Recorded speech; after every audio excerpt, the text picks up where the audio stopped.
Adam here, your favorite certified technician. We got a dang old capacitor issue here, which means sometimes it would start and not making any noises. Today, we've blown one of these capacitors.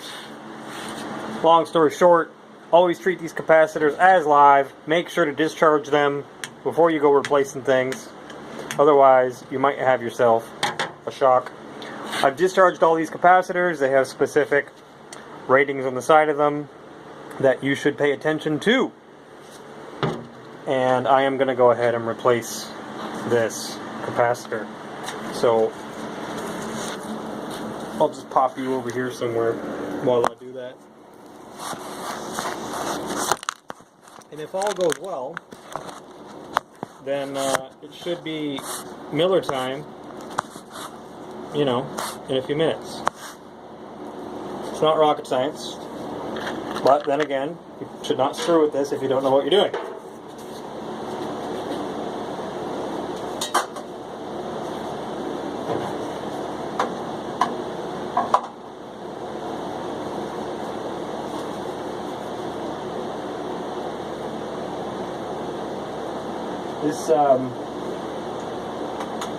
This capacitor is really, really warm.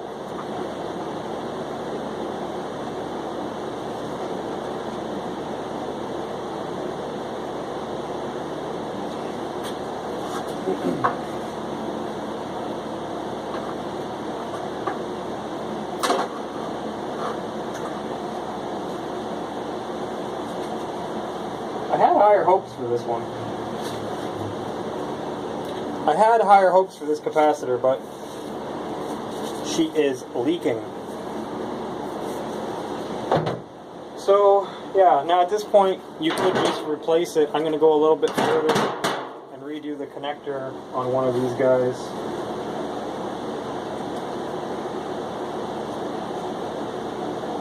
We're assuming there's no voltage running through it. Luckily for me, I killed the power already. And I do have proper wire snips, but they're out in the car. And this is going to be a little bit more challenging now that I didn't grab them, especially since I'm running out of wire. If I wasn't an idiot, I would have gone to the car by now and got the right thing. Nope. Okay, now I'm gonna get my crimping tool. This is not my crimping tool. My crimping tool is also in the car. This will work. Doesn't have to be science, just has to work.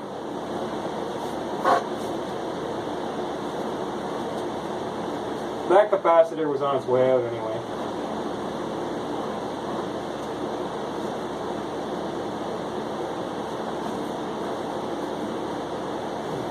Okay. Always do a tug test on your connectors. Seems okay. I'm going to do a bit more pressure on here.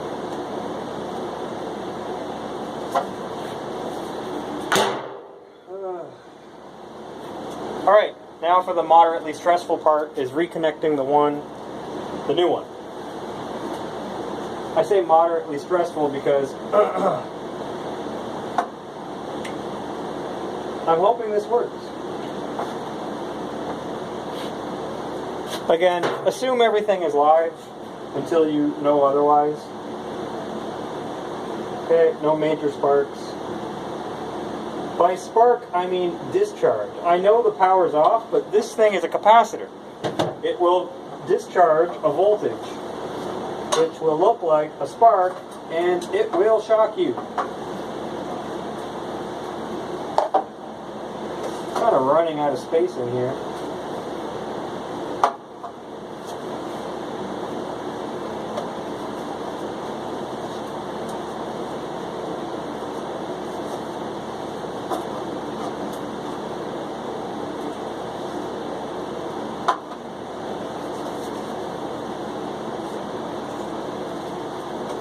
Alright.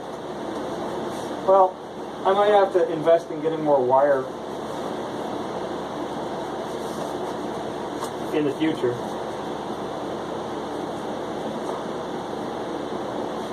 And I'm going to relocate one of those leads.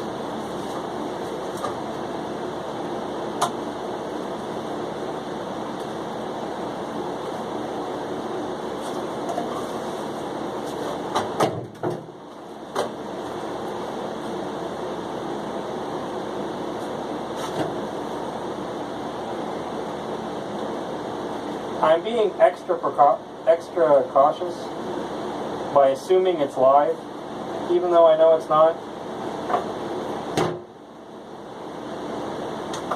And I'm doing that because it's after 5 and I just want to go home. I don't want to get electrocuted before I go home. Alright, so if all went well and that was done properly, I should be able to turn this compressor on. Let's find out. On. The breaker's probably off, but we can bleed it. Yeah, I would hope that it's at more than 60 psi. I like this switch better than the other one. That's a higher amperage switch. So if you can, reset the breaker first. If it blew the breaker, I mean, that would indicate to me that it was a startup capacitor. Yeah, it was blown. Okay. Because I thought, for the life of me, that it was a run capacitor. But then I went and checked, and the run capacitor was fine. And it was the startup capacitor, shockingly. Alright, so if we blow anything up, then we did it wrong.